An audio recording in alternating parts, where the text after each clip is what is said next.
네, 영혼 구원은 결국 기도하고 순종해서 나갈 때 하나님께서 주시는 것입니다. 네, 하나님 말씀 같이 보도록 하겠습니다. 신약 성경 야고보서 5장 13절에서 18절까지의 말씀입니다.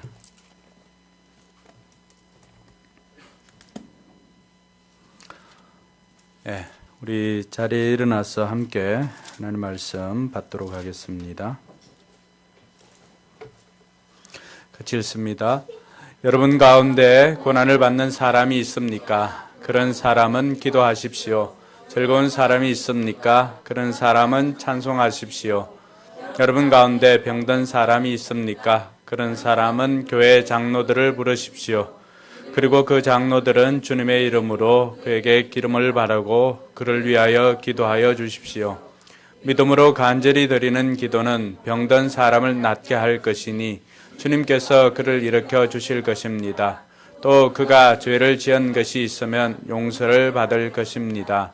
그러므로 여러분은 서로 죄를 고백하고 서로를 위하여 기도하십시오. 그러면 여러분은 낫게 될 것입니다. 의인이 간절히 비는 기도는 큰 효력을 냅니다. 엘리야는 우리와 같은 본성을 가진 사람이었지만 비가 오지 않도록 해달라고 간절히 기도하니 3년 6개월 동안이나 땅에 비가 내리지 않았으며 다시 기도하니 하늘에 비를 내리고 땅은 그 열매를 맺었습니다. 아멘. 네, 앞뒤 좌우로 한번 인사합시다. 하늘 복 많이 받으시기 바랍니다.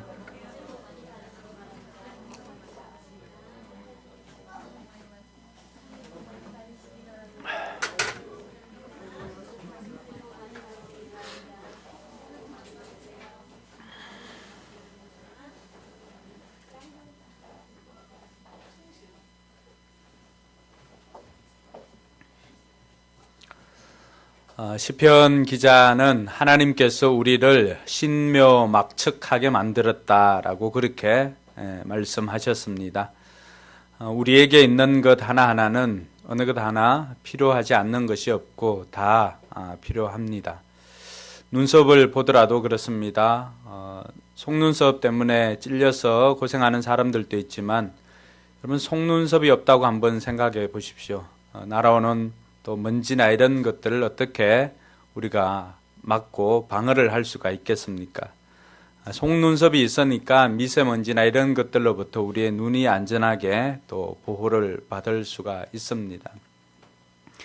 그 우리 몸에 이게 뭐 필요할까 싶은 것들도 그 하나하나 다 용도가 있고 쓰임새가 있기 때문에 하나님께서 다 만들어 주신 것입니다. 사막에 있는 낙타들도 마찬가지입니다. 사람만 그런 것이 아니라 사막에 사는 낙타도 보면은 다른 것들보다도 좀 특이한 모습이 있습니다. 그러한 것들은 다 생존에 관한 것입니다. 옆에 있는 사람 한번 쳐다보시기 바랍니다. 좀 특이한 점이 보입니까? 그 사람 생존을 위해서 하나님께서 주신 것입니다. 그렇게 인사를 해 주십시오. 당신의 생존을 위해서 주셨습니다. 네. 그래서 함부로 이렇게 이 창조물에 손을 댄다거나 이런 일들은 없어야 될 것 같습니다. 다 하나님께서 그것을 여러분에게 주신 것은 여러분의 생존을 위해서 주셨다는 것입니다. 여러분들은 그것 때문에 불편할 것 같지만 실은 그것 때문에 사는 것입니다. 사막에 있는 낙타도 마찬가지입니다. 사막에 있는 낙타는 다른 짐승들보다도 이렇게 눈썹이 굉장히 깁니다. 눈썹이 긴 이유는 다른 데 있지 않습니다. 사막에 모래바람이나 이런 것들이 얼마나 많이 붑니까? 사막에 모래바람이 불 때 갈 수 있는 유일한 동물은 낙타밖에 없습니다. 낙타의 눈썹을 이렇게 가리고 그 사이로 보면서 앞으로 전진해 나갑니다. 그래서 눈썹 하나조차도 그냥 주시지 않았다는 사실입니다. 또 우리가 볼 때는 이 낙타 등에 혹이 있어가지고 등에 혹이 있냐 이렇게 생각할 수도 있겠지만 혹이 없는 낙타의 모습을 보면은 말처럼 생겼을까? 아니면은 여러 가지 생각을 하겠지만은 그 등에 있는 혹 때문에 실은 낙타는 사막에서 살 수가 있습니다. 사막에서 살다 보니까 물이 없으면 살 수 없는 곳이 사막이지 않습니까? 그러다 보니까 자기 스스로 내부에 그 물을 저장해 두는 곳이 바로 그 등에 난 혹입니다. 어떤 낙타는 하나, 어떤 낙타는 쌍봉, 양쪽 이 두 개가 나 있는 낙타도 있습니다. 이런 모든 것들이 다 그의 생존을 위해서 하나님께서 만들어 주신 것입니다. 또 하나 낙타에게는 특이한 것이 있습니다. 그것은 이중어로 접히는 무릎이죠. 무릎. 한번 이렇게 하고 다시 이렇게 관절을 쭉 펴면 올라서지 않습니까? 처음에는 이스라엘 가서는 못 탔고, 이스라엘 가서 탔는가? 몽골 가서 탔는가? 하여튼 낙타를 한번 탔는데 처음에는 진짜 전문 용어로 C급했습니다. 처음에 이렇게 탔는데 그 보통 무릎을 꿇고 이렇게 일어서지 않습니까? 근데 낙타는 관절이 두 개입니다. 그래서 이렇게 푹 하는데 앞으로 그냥 이렇게 쿵 넘어질 뻔했습니다. 잡지 않았으면 앞으로 쏠려서 넘어질 뻔했는데 이렇게 하고는 한 번 더 이렇게 일어서더라고요. 근데 여러분 혹시 그 낙타 앞에 있는 무릎을 한번 보셨습니까? 다른 데는 그렇게 굳은 살이 별로 없지만은 낙타 무릎에는 굉장히 많은 굳은 살이 있습니다. 아주 살이 딱딱합니다. 그 부분은 살도 없고 굉장히 딱딱합니다. 그 이유를 저는 이번 말씀을 준비하면서 왜 낙타 무릎 그러지라고 하는 것을 알게 되었습니다. 낙타가 모래바람이 불 때 눈썹만으로 이길 수는 있습니다. 근데 모래 폭풍이 불 때는 사막에 남아있는 것이 없습니다. 남아날 것이 없습니다. 거의 회오리 바람 치듯이 이렇게 바람이 불고 하니까 약대상들이나 이런 사람들도 그때가 되면은 정말로 생명의 위기를 느낍니다. 그러면 사막에 있는 낙타는 어떻게 그 모래 폭풍의 위기를 이길 수가 있을까? 그 비결이 무릎에 있었던 것입니다. 모래 폭풍이 올 때는 낙타도 예외 없습니다. 낙타도 바짝 엎드립니다. 무릎을 꿇고 그대로 이렇게 견딥니다. 눈썹은 기니까 그 눈썹을 닫고 무릎을 꿇고 해서 최대한 무게중심을 낮춰 가지고 있습니다. 그렇게 1시간이든 2시간이든 그 폭풍이 지나갈 때까지 무릎을 꿇고 버팁니다. 그래서 낙타는 그 무릎이 다른 어떤 것들보다도 계속해서 땅바닥에 이렇게 실키고 또 모래바닥에 이렇게 하다 보니까 무릎에 굳은 살이 베어져 있습니다. 폭풍을 지나는 방법, 고난을 지나는 방법, 다른 데 있지 않습니다. 하나님께서 우리에게 이 낙타를 통하여서 보여주는 지혜도 있습니다. 그것을 삶으로 살아낸 사람이 오늘 저와 여러분들이 읽었던 야고보서를 기록했던 야고보입니다. 예수님의 동생이었던 야고보는 예수님 살아생전에는 믿지를 않았습니다. 그러나 예수님께서 죽으시고 부활하신 다음에 예수님을 믿게 되고 예루살렘의 지도자까지 되었습니다. 이 야고보는 말만 그렇게 기도를 강조한 것이 아니라 그가 죽었을 때 그의 죽음은 예수님께서 그 사단에 이끌려서 성전 꼭대기에 올라가고 또 높은 성에 올라가고 해서 보여주었던 그것을 보고 말씀으로 승리하지 않았습니까? 이 야고보도 성전에 데리고 가서 사람들이 그곳에서 밀어버립니다. 그 꼭대기에서 떨어졌는데 죽지를 않았어요. 그 떨어졌을 때 죽지를 않고 있을 때 야고보는 그 자리에서 또 꿇어 엎드려서 하나님 저들의 죄를 용서해 주십시오라고 하면서 그 사람들을 위해서 기도를 하였습니다. 그리고는 그 자리에서 돌에 맞아서 죽게 됩니다. 야고보가 죽었을 때 사람들이 그의 무릎을 보았습니다. 초대교회의 역사를 기록했던 유세비우스는 그의 무릎이 낙타 무릎처럼 굳은 살이 베어서 낙타 무릎이 되어 있었다고 그렇게 증언을 해 주었습니다. 그 어려운 시절을 지나기 위해서 원수를 위해서도 기도하였던 야고보 사도는 결국 그 험난한 시간들이나 여러 가지 지도자로서 그 시간을 지날 수 있었던 길은 무릎으로 기도하는 수밖에 없었던 것입니다. 야고보는 야고보 1장 5절에도 보면은 기도를 강조합니다. 너희 중에 지혜가 부족하거든 어떻게 하라고 했습니까? 후히 주시고 꾸짖지 아니하시는 하나님께 구하라고 했습니다. 야고보 1장 6절에도 믿음으로 구하면은 하나님께서 우리에게 주실 것임을 이야기를 합니다. 무릎으로 살았던 낙타 무릎으로 살았던 야고보를 통해서 오늘 저와 여러분들은 다시 한번 기도에 대한 도전을 받고, 그러니까 도전받는 것에 그치는 것이 아니라 기도의 삶을 살았던 야고보처럼 저와 여러분들도 기도의 삶을 사는 저와 여러분들 되기를 주님의 이름으로 축원합니다. 기도를 할 때 우리의 자세는 어떠해야 될까? 우리의 자세는 오늘 우리가 읽지는 않았지만은 글의 문맥, 전체의 문맥을 통해서 이렇게 살펴보면은 7절부터 11절까지 나오는 이야기는 농부에 대해서 나옵니다. 농부에 대해서 나오면서 하나님께서 이 농부들이 하는 일들을 통해서 우리에게 또 주시는 깨달음이 있습니다. 같이 한번 읽겠습니다. 그러므로 형제 자매 여러분, 주님께서 오실 때까지 참고 견디십시오. 보십시오. 농부는 이른 비와 늦은 비가 땅에 내리기까지 오래 참으며 땅의 귀한 소출을 기다립니다. 농부들은 열매를 생각하면서 하염없이 기다립니다. 고난 가운데 있는 형제 자매들에게도 그들에게 참고 기다리라고, 인내하라고 이야기를 해주고 있습니다. 그리고 고난 가운데 있는 형제 자매들 뿐만이 아니라 오늘 이어지는 본문에는 이 기도에 대한 내용이 나오기 때문에 기도하는 형제 자매들에게도 이 내용은 동일하게 적용됩니다. 그래서 소제목이 이렇게 나와 있는 것은 오늘 7절부터 시작해서 전체가 소제목으로 크게 묶여 있습니다. 그것은 성도들의 삶은 참고 기도하는 것이 성도의 삶인 것을 가르쳐주고 있습니다. 여러분, 기도 역시도 쉽지는 않습니다.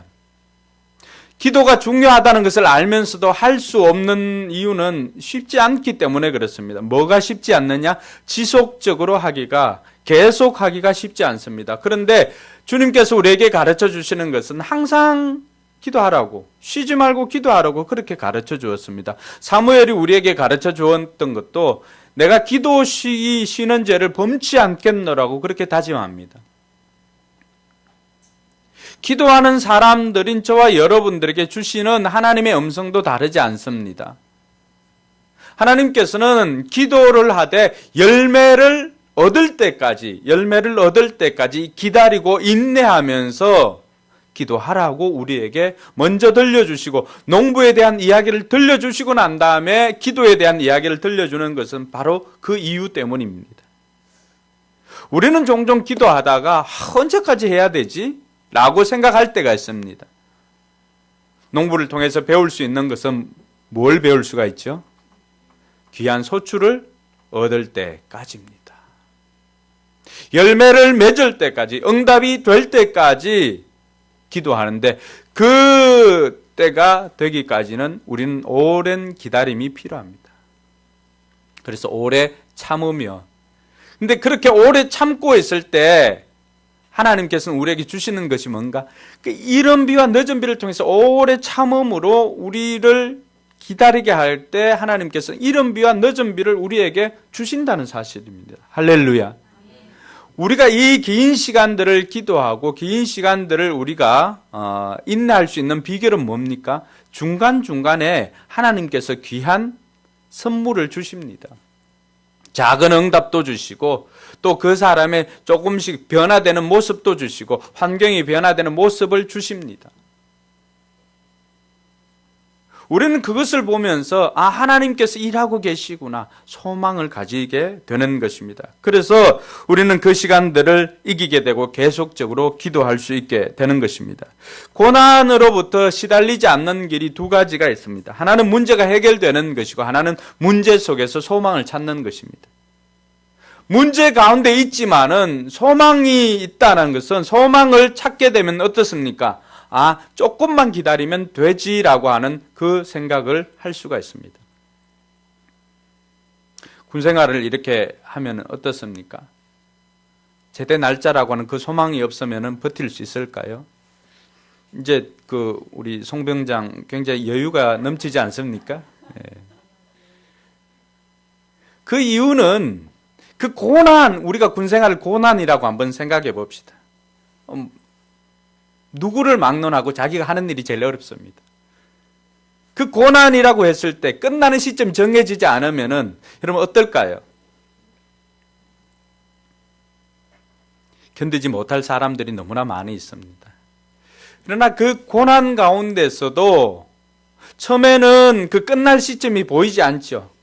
그래서 처음에 가면은 고참들이 놀린다고 언제 제대하냐 묻지요. 그러면은 또 들어가기 전에 컴퓨터로 제대 계산기 또 두드려보면 입대 날짜, 그럼 제대 날짜가 다 나옵니다. 그러면 앞으로 700 며칠 남았니, 800 며칠 남았니, 이렇게 다 합니다. 그럴 때마다 그날이 오냐, 이렇게 이야기를 하죠. 안 보이죠. 그래도 하루하루 버틸 수 있는 것은 중간중간마다 휴가를 나오거나 했을 때 또 제대 계산기 입력을 해봅니다. 며칠 남았는지. 점점 그 숫자가 360일, 200일, 100일 이렇게 줄어듭니다. 버틸 수가 있는 것은 이제 30일만 하면, 이제 20일만 하면 내가 제대할 것이다 라고 하는 그 소망 때문에 고난을 견딜 수가 있습니다.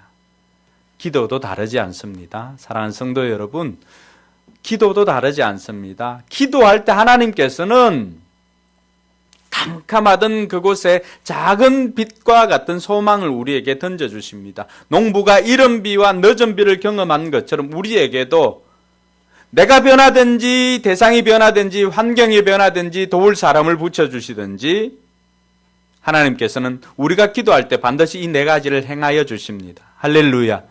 그래서 저와 여러분들이 인내하면서 기도할 수가 있는 것입니다. 이번 다니엘 기도에도 여러분 마찬가지입니다.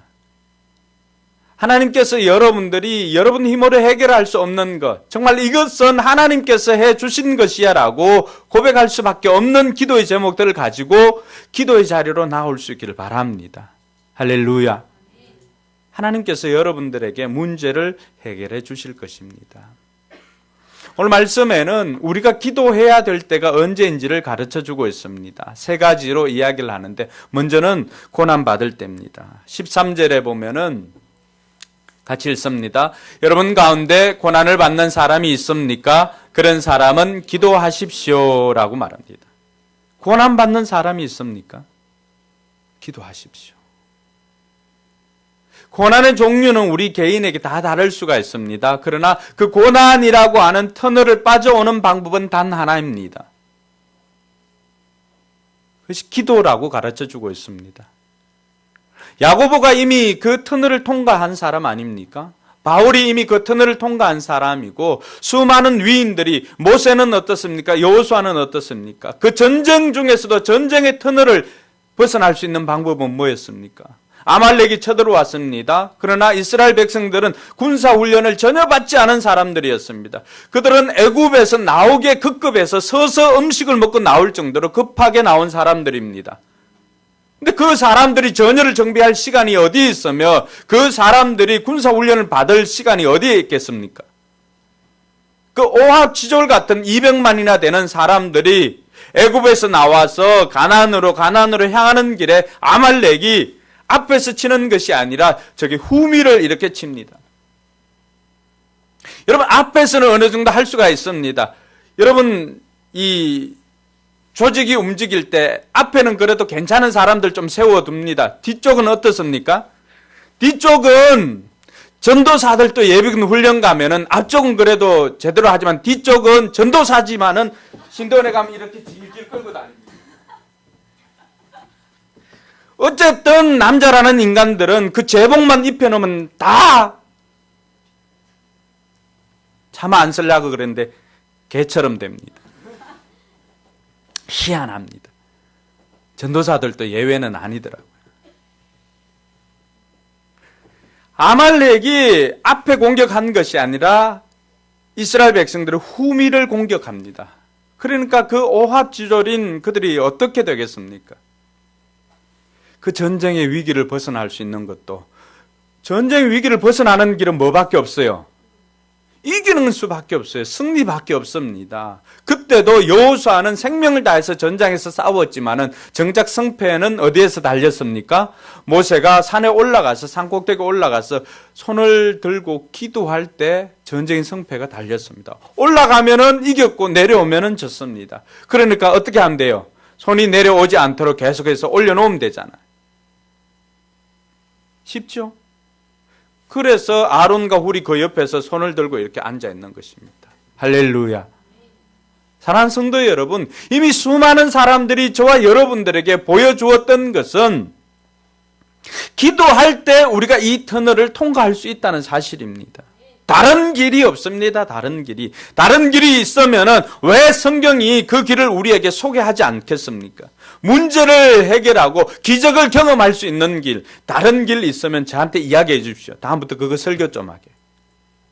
성경이 우리에게 가르쳐 주는 것은 고난 당하였을 때는 다른 길이 없습니다. 고난 당하였을 때는 하나님께서 우리의 기도를 받고 싶다는 하나님의 초청이 있는 것을 믿으시기 바랍니다.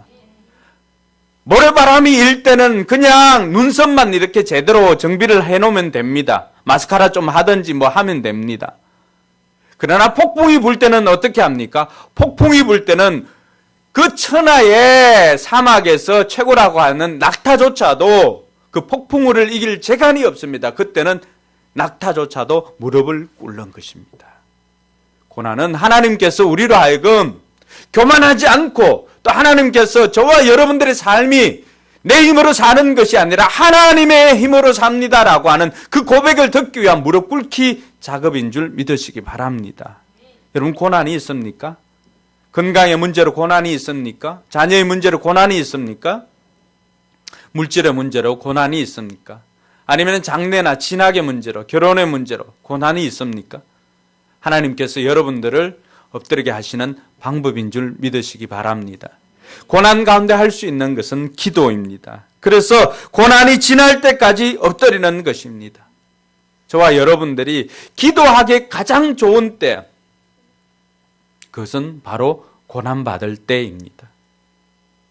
그래서 지난번에는 가을에는 기도하게 하소서라고 했는데, 이 가을이야말로 책 읽기도 좋지만은, 그리고 고난받을 때가 우리가 가장 기도하기 좋은 때인 줄 믿으시기 바랍니다. 둘째로 살펴볼 것은 즐거울 때입니다. 다소 의외라고 생각할 수 있죠. 즐거운 사람이 있습니까? 그런 사람은 뭐하라고 그랬어요? 찬송하십시오. 찬송이 뭐예요? 곡조에 있는 기도가 아닙니까? 많은 사람들이 힘들 때는 본능적으로 기도할 때가 많습니다. 힘들 때 엎드리지 않는다는 것은 그 사람 진짜 믿음이 없거나 아무것도 모르는 사람입니다. 힘들 때는 누구나 예외 없이 하나님 도와주십시오 할 수밖에 없습니다. 그러나 그 사람의 제대로 된 신앙을 보기 위해서는 즐거울 때 어떻게 하는가 보면 됩니다. 즐거울 때도 엎드릴 수 있는 그 사람이야말로 진정한 신앙인인 줄 믿으시기 바랍니다. 우리는 즐거울 때는 어떻습니까? 그것을 누리느라고 그것을 주신 하나님께 감사를 하지 않습니다. 10명의 문둥병이 있었지만 문둥병 환자들이 있었습니다. 예수님께 나와서 예수님께서 이제 너희들 나은 몸을 제사장에게 보이라고 했을 때 그들이 제사장에게 보이러 갔습니다. 10명이 다 가서 제사장에게 보이고 예수님께서 고쳐주신 것을 다 확인을 하고는 제사장으로부터 문둥병이 나왔다고 선언을 들었습니다. 그 9명 다 어디로 가고 없습니다. 나았다는 그 기쁨 때문에 가족들에게 자랑하려고, 다른 데 자랑하려고 다 뛰어갔습니다.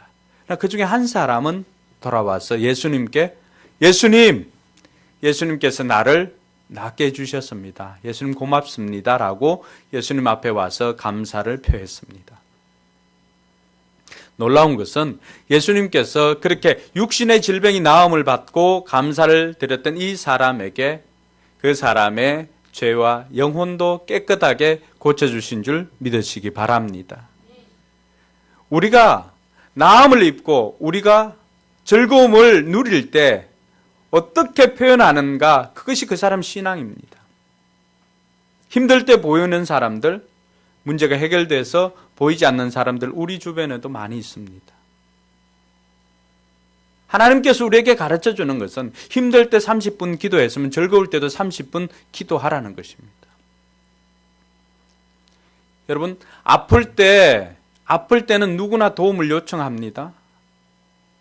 아플 때는 도움을 요청하고 힘들 때 도움을 요청하고 기도를 합니다. 그러나 아플 때 낫는 것보다 더 중요한 것은 병이 걸리지 않도록 하는 것입니다.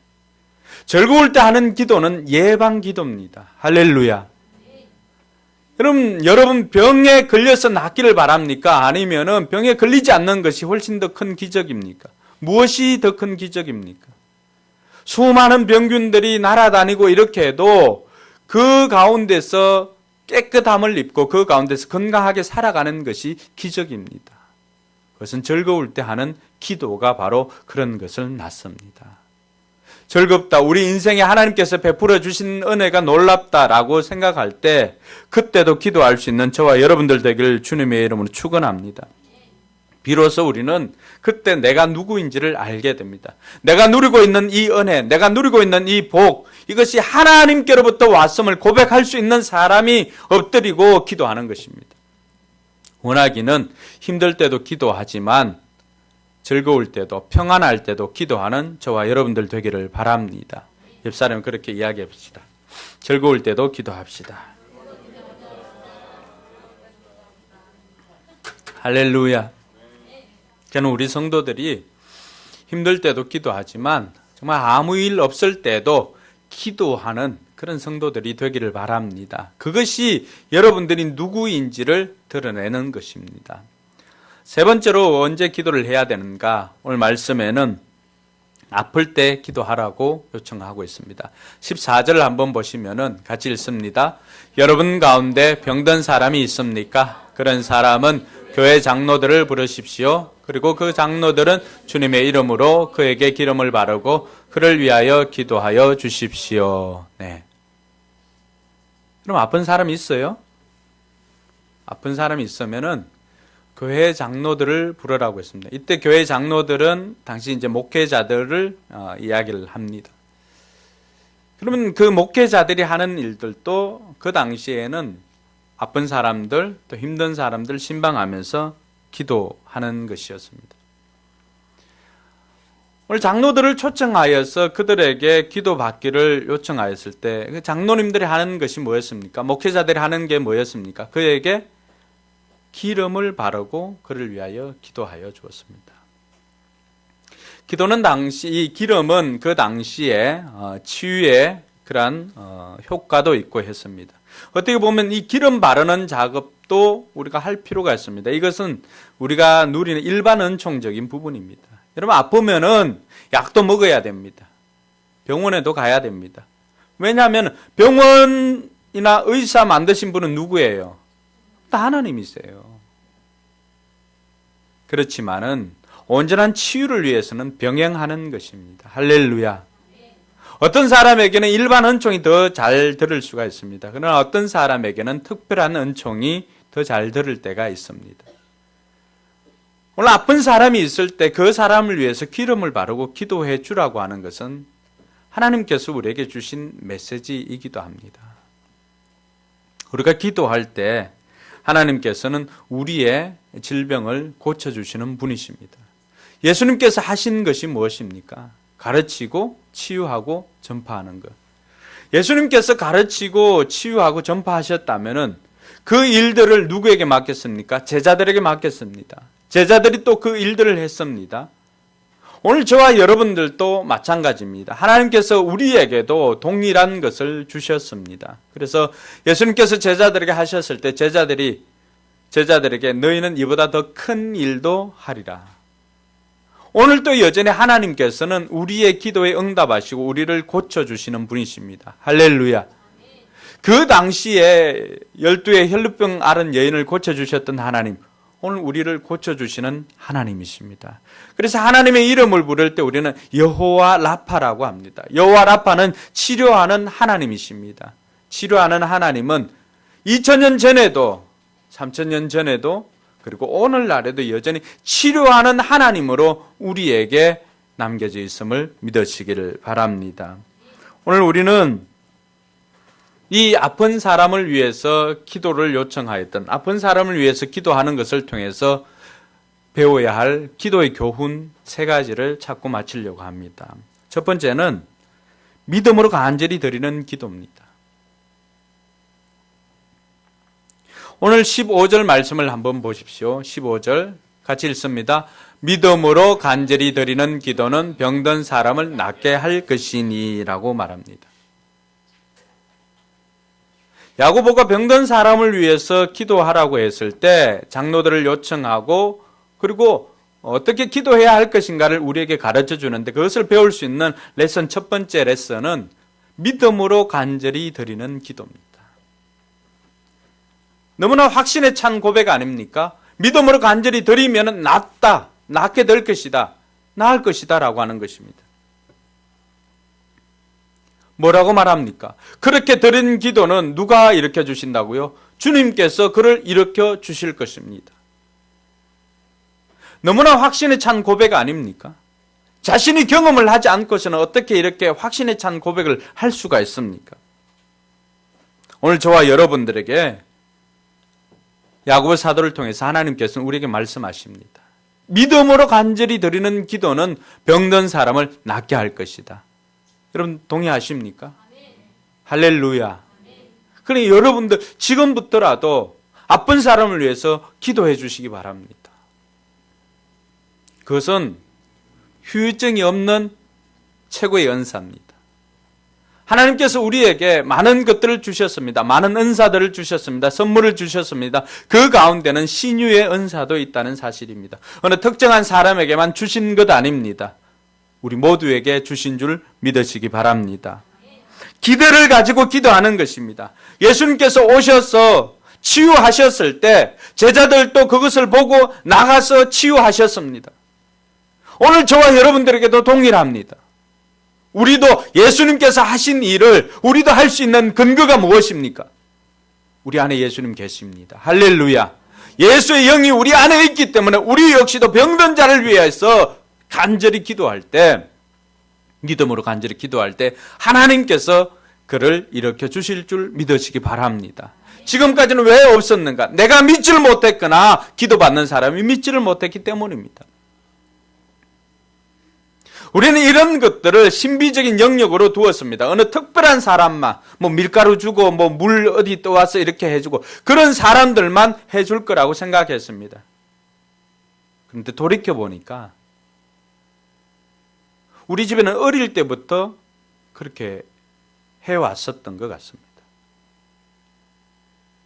아이들이 반석이나 화평이나 어릴 때부터 아프면은 와서 기도해 달라고 했습니다. 그리고 기도하면은 더 이상 아프지 않았던 기억이 있습니다. 저는 약을 많이 좋아하는 편입니다. 몸에 좋다고 하는 약들을 찾아다니는 편입니다. 그러나 집사람은 병원에서 있었기 때문에 약을 그다지 좋아하지 않습니다. 그러니까 저는 기름 바르기를 소원했지만은 집사람은 기도하기를 소원했습니다. 그러다 보니까 아이들이 머리에 열 나거나 이렇게 하면 반석이는 참 몸에 열이 많았던 것 같아요. 열경기도 하기도 했었는데 머리가 아프면은 이렇게 들이밉니다. 기도해달라고.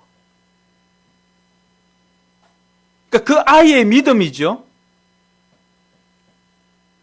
그때 손을 얹어 기도하였을 때 하나님께서 깨끗하게 낫게 해주셨습니다. 할렐루야.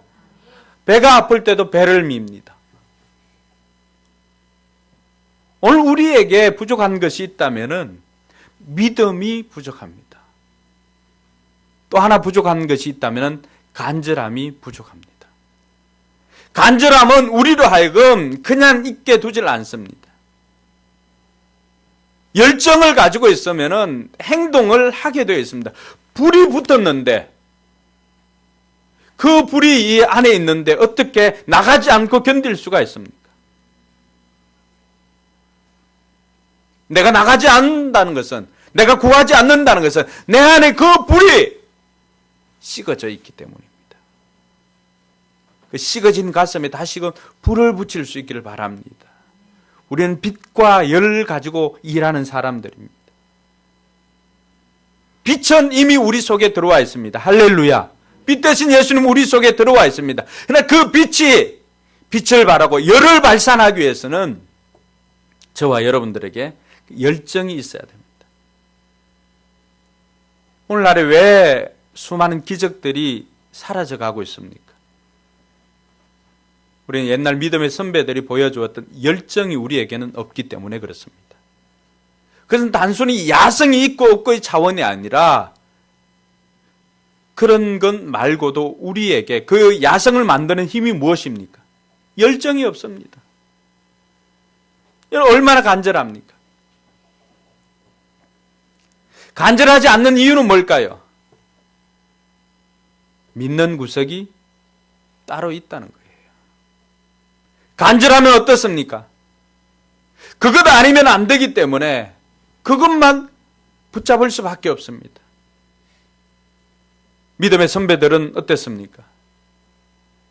다른 믿는 구석이 없었어요. 주변을 돌아보면은 집에 돈이 많아서 문제가 해결됩니까? 네트워크가 많아서 그 문제를 해결해 줍니까? 그거 없었어요. 그러니까 그분들이 했던 것은 뭡니까? 무식하지만은 소나무 뿌리를 잡고 기도를 하였던 것입니다. 그 뿌리가 뽑힐 때쯤 문제도 해결되었습니다. 할렐루야. 오늘 저와 여러분들에게 얼마나 간절함이 있습니까? 그 문제를 가지고 또 얼마나 기도해 보았습니까? 간절하게 기도하지 않고 하나님이 살아계시네 없네 그런 소리 하지 마시기 바랍니다. 얼만큼 기도를 해봤습니까? 얼만큼 간절히 그 문제를 가지고 하나님 앞에 나아갔습니까? 그 문제를 가지고 때로는 금식하면서 기도해 보았습니까? 믿음으로 간절히 드리는 기도. 여러분 급하게 되면은 아직도 간절함이 없다는 것은 급하지 않다는 거예요. 다른 믿는 구석이 있다는 거예요. 제가 고양이 구하는 이야기 해줬죠. 우물에 고양이가 한 마리 빠져 있는데 그 구석에 돌이 우물을 놓을 때 요렇게 겹쳐서 이렇게 두지 않습니까? 그러니까 고양이 빠졌는데 그 작은 기퉁이에 요렇게 있습니다. 구해주려고 긴 그 대나무 장대, 우리는 미역 건질 때 그거 쓰는데 긴 대나무 장대를 가지고 이렇게 내밀면은 고양이 도와주려고 그 장대 타고 올라오라고 내줘도 고양이는 타고 오지 않습니다. 왜 그럴까요? 구덩이에 빠졌지만 그래도 그 작은 귀퉁이지만 거기 있는 구석이 있다는 것입니다. 고양이를 살릴 수 있는 방법은 딱 한 가지 있습니다. 어떻게 하면 되죠? 장대로 고양이 대가리를 때리면 됩니다. 그럼 어떻게 될까요? 다른 방법이 없습니다. 그 장대를 붙잡을 수밖에 없습니다. 그렇게 해서 고양이를 살릴 수 있습니다. 제가 이야기하는 것이 아니고 병법에도 나옵니다. 그 병법이 뭐예요? 배수의 진을 치는 것입니다. 위기에 닥쳤을 때 우리가 할 수 있는 것은 타고 온 배를 보내는 것입니다. 그리고는 적을 향하여서 우리가 산을 던지고 또 아니면 길을 던지고 하는 것이 아니라 물을 던지고 했을 때는 물러날 곳이 없습니다. 그럼 어떻게 할까요?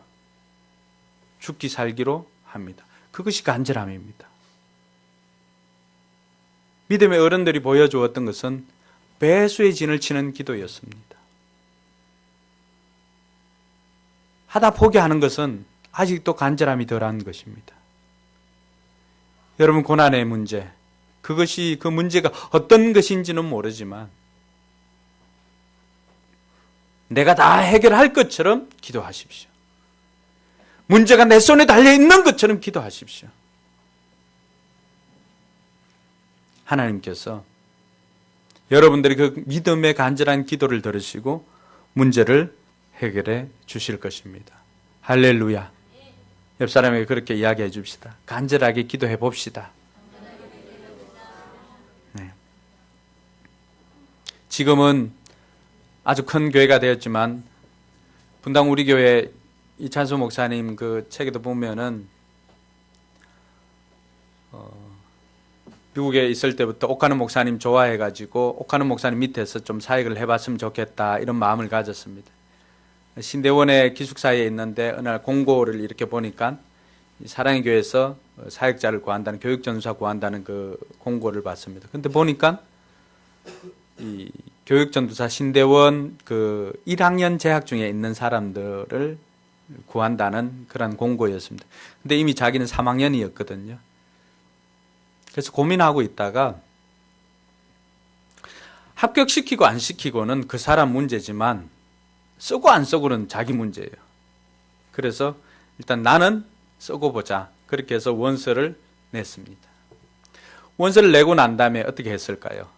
그때부터는 때를 써매기도 합니다. 하나님, 심사하는 사람들 눈에 3학년이 일자로 보이게 해주시고 1학년으로 보이게 해주시고 안 그러면 서류 자체가 통과가 안 되잖아요. 서류에 통과를 해야 그 조건에 맞는 사람들이 또 낼 수를 있잖아요.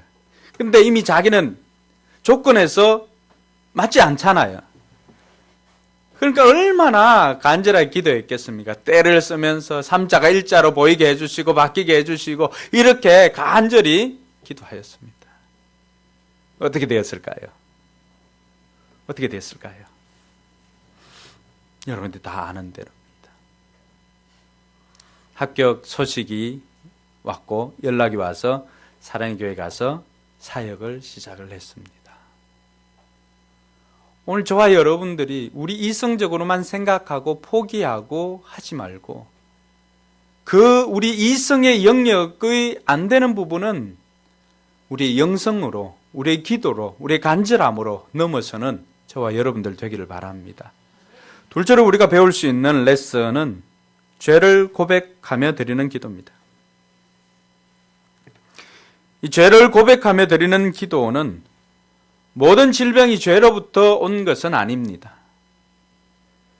그러나 사역을 해보다 보면은 죄가 있을 때 문제가 해결되지 않는 것들을 많이 경험하게 되었습니다. 그래서 그 문제를 해결을 위해서는 다른 여러 가지 요소들을 다 제거해 보아도 이 죄의 문제가 해결되지 않으니까 문제가 진척이 해결되지 않는 것입니다. 그래서 그 순간에 회개 기도를 하고 용서하는 기도를 하고 하였을 때 마비되었던 것들이 풀려나가는 것들을 확인한 적이 있습니다. 사랑하는 성도 여러분, 하나님께서 우리의 기도에 응답해 주시기 위해서 우리가 먼저 선결로 해야 되는 것이 있다면은 바로 우리 안에 있는 이 죄의 문제를 해결하는 것입니다. 예수 그리스도의 이름으로 구하면은 하나님께서는 용서해 주시겠다고 하셨습니다. 할렐루야. 해서는 안 될 것을 한 사람이라면은 회개하셔야 됩니다. 또 하지 말아야 할 것을 했다면은 그건 역시도 회개해야 됩니다. 오늘 저와 여러분들이 기도로 나아갈 때 하나님께서 먼저 요구하시는 것은 우리와의 관계입니다. 그러니까 죄가 있다라고 했을 때 죄는 하나님과 우리 사이를 관계를 파괴시켜 버립니다. 죄의 놀라운 특징은 관계를 파괴하는 것입니다. 부부 간의 관계도 죄가 있으면 파괴되는 거예요. 부자 간에도 모자 간에도 관계가 죄가 있으면 파괴되는 것입니다. 이 파괴된 관계를 회복시키는 것은 다른 것이 아닙니다. 죄를 우리가 고백하는 것입니다. 내가 죄를 인정하고 그 죄를 슬퍼하고 돌이켜서 행동을 바꿀 때 우리는 그것을 회개라고 말하고 있습니다. 오늘 저와 여러분들의 삶 가운데도 이 회개를 통하여서 치유의 역사가 있기를 주님의 이름으로 축원합니다. 육신의 질병은 더욱더 그렇고 마음의 질병은 회개가 아니고서는 해결할 수가 없습니다. 모든 묶인 것들, 또 억눌린 것들, 마비, 관절 이런 것들은 더군다나 회개가 필요합니다. 치유의 역사가 있기 위해서는 회개가 필요하고, 그리고 무엇보다도 여러분들 미워하는 사람들 용서하시기 바랍니다. 그 미워하는 감정들은 그 사람을 위해서, 여러분들을 위해서 하나 득될 게 없습니다. 아직도 여러분 마음속에 미워하는 감정이 남아있다. 미움하면은 분노를 일으킬 만한 딱 단어를 생각하면 떠오르는 사람이 있다면 그 사람 용서하지 않는 이상 여러분 질병의 문제 해결되지 않습니다. 그 사람은 여러분에게 어떤 행동을 했든지 어떤 말을 했든지 전혀 여러분이 상처받았을 것이라고 생각하지 않습니다. 그 사람 못 느낍니다. 여러분들이 잡고 있는 것, 여러분들이 그 사람을, 대상을 미워하고 있는 그 미움의 감정이 여러분의 마음과 몸을 붙잡고 있습니다. 이거 푸셔야 돼요. 이거 풀어야 몸과 마음이 자유롭습니다. 할렐루야. 네, 의지적으로 내가 미워하는 그 사람을 예수 그리스도 이름으로 용서하느라 선포하십시오. 그때 여러분의 묶인 것들이 풀려나게 되는 것입니다. 마지막으로 가르쳐주는 기도 레슨은 바로 의인이 드리는 기도입니다. 의인의 간절히 비는 기도는 큰 효력을 낸다라고 오늘 16절에 우리에게 가르쳐주고 있습니다. 메시지 성경은 이 의인을 이렇게 표현하고 있습니다. 하나님과 올바른 관계를 맺고 사는 사람의 기도. 오늘 우리의 기도가 더욱더 효력이 있으려면 우리가 하나님과 더 친밀한 관계를 유지를 해야 합니다. 그래서 하나님은 아브라함과는 친구처럼 이야기를 했습니다. 모세와도 친구처럼 대면하여 이야기를 하였습니다. 물론 덕만 보여주었지만은 그러나 모세를 산 위로 올려오라고 해서 그곳에서 친구처럼 이야기를 했습니다. 오늘 우리의 기도가 더 효력이 있고 우리의 기도가 더 영향력이 있기 위해서는 하나님과 얼마나 친한 관계를 유지하고 있는지를 살펴보아야 합니다. 그 관계가 기도의 효력을 더욱더 낼 수가 있다는 사실입니다. 그래서 소개하고 있는 사람이 누굽니까? 엘리야입니다. 엘리야는 하나님과 참 친하게 지냈습니다. 그러다 보니까 어떻습니까? 역시 엘리야 역시도 에녹처럼 하나님께서 계속해서 관계를 맺고 이렇게 하다 보니까 그냥 엘리야를 데리고 간 줄 믿으시기 바랍니다. 오늘 저와 여러분들이 하나님과 어떤 관계 친밀함을 유지하고 있습니까? 여러분 하나님과 친하세요? 가지가 열매를 맺는 방법은 포도나무에 붙어 있는 것입니다. 우리는 내가 문제를 해결하기 위해서 노력하기보다는 우리가 주님 안에 포도나무에 붙어 있으려고 노력하는 것이 더 필요합니다. 주님 안에서 거하는 것이 무엇입니까? 예배의 삶이요, 기도의 삶이요, 말씀의 삶이나 주님 안에서 거하는 삶인 것입니다. 그것이 주님과 나와의 관계를 회복시켜주는 것입니다. 할렐루야. 그렇게 그 관계가 친한 사람들의 기도의 효력이 더 있다는 사실입니다. 엘리야가 그렇게 하나님과의 관계가 돈독하였을 때 그의 기도는 어떤 효력을 냈습니까? 그야말로 그의 기도는 하늘의 문을 여는 열쇠와 같은 역할을 했습니다. 비가 내리지 않습니다. 비가 내리지 않으니까 엘리야가 어떻게 합니까? 엘리야가 기도합니다. 엘리야가 기도하니까 하늘에서 비가 내립니다. 3년 6개월 동안 닫혀 있었던 하늘 문이었습니다. 엘리야가 기도하자 하늘 문을 열고 하늘에서 비가 내리기 시작했습니다. 할렐루야. 엘리야만 특별한 사람일까요? 야고보가 그렇게 가르쳐주고 있습니다. 엘리야 특별한 사람 아니다. 우리하고 성정이 똑같다. 우리와 본능이 똑같고 우리처럼 죄성을 가진 인간임을 말해주고 있습니다. 이 이야기는 어떤 의미가 있을까요? 따라합시다. 누구나 기도해야 한다. 할렐루야. 우리와 성정이 똑같은 엘리야가 그렇게 기도해서 하늘문을 열고 닫았다면 오늘 저와 여러분들도 기도하면 하늘문을 열고 닫을 수 있다는 사실입니다. 할렐루야.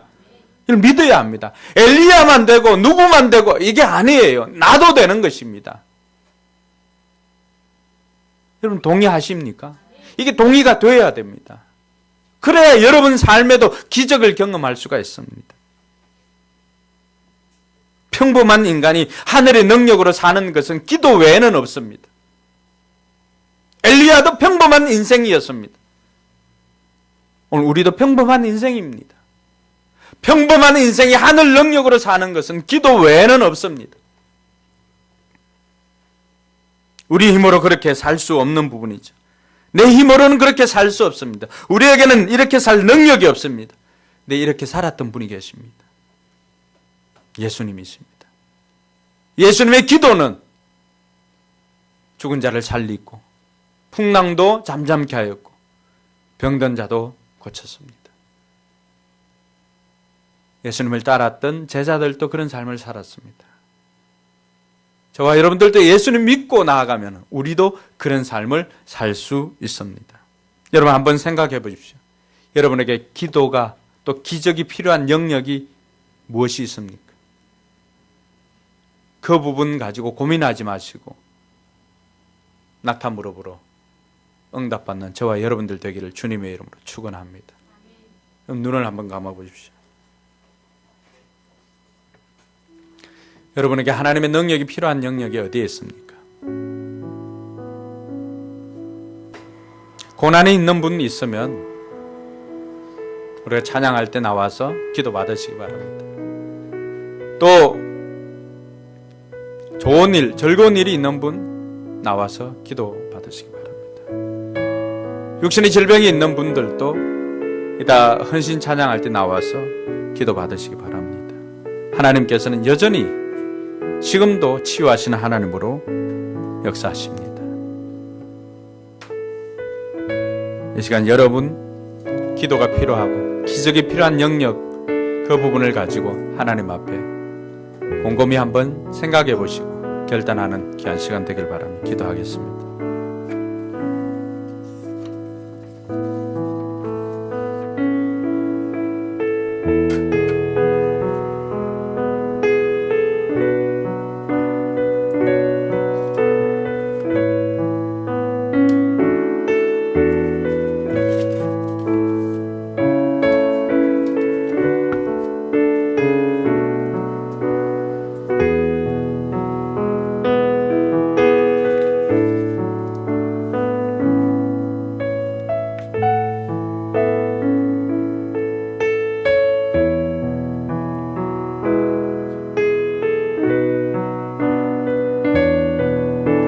여러분들이 포기하고 살았던 부분, 또 여러분들이 간절히 구하지 못했던 그 부분, 이제 그 부분을 두고 우리 찬양하면서 하나님 앞에 결단하고 나아가도록 하겠습니다. 우물가의 여인처럼 난 구했네. 우물가의 여인처럼 난 구했네. 헛된 것들을 그때 주님 하신 말씀 내 세매와 생수를 마셔라. 오 주님 채우소서.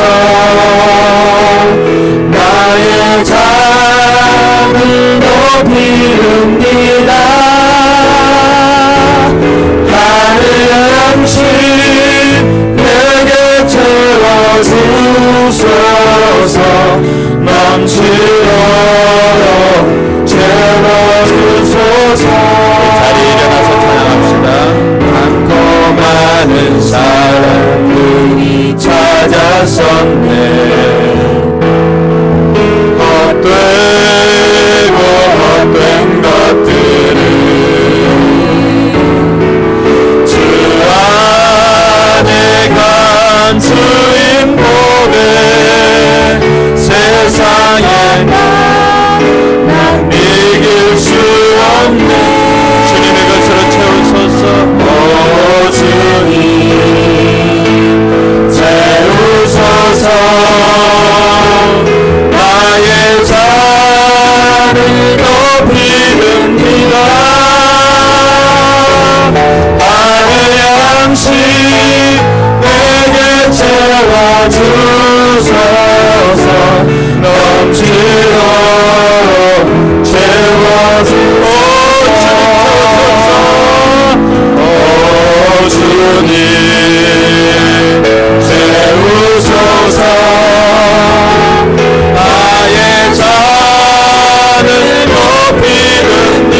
주소서.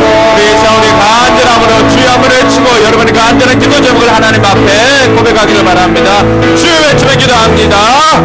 주여.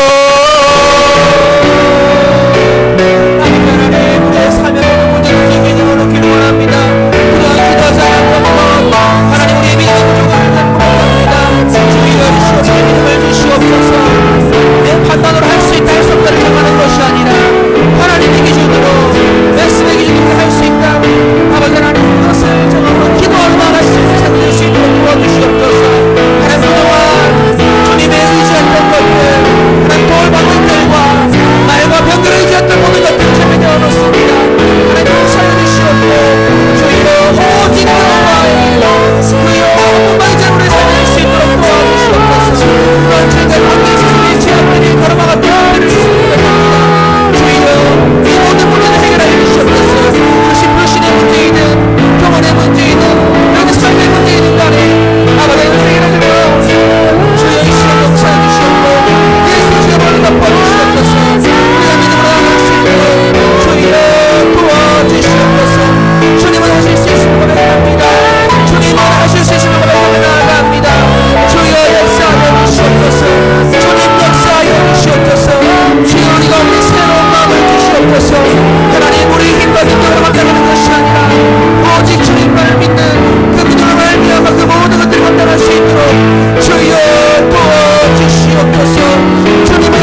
예수 그리스도의 은혜와 하나님의 무한 사랑과 성령 하나님의 감동 감화 치료 역사하심이 믿는 자의 믿음대로 될지어다.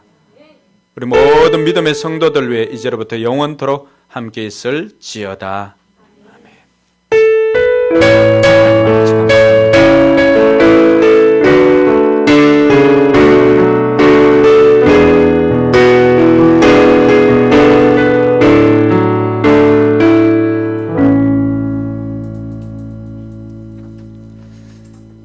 감사합니다. 예배를 마쳤습니다. 예.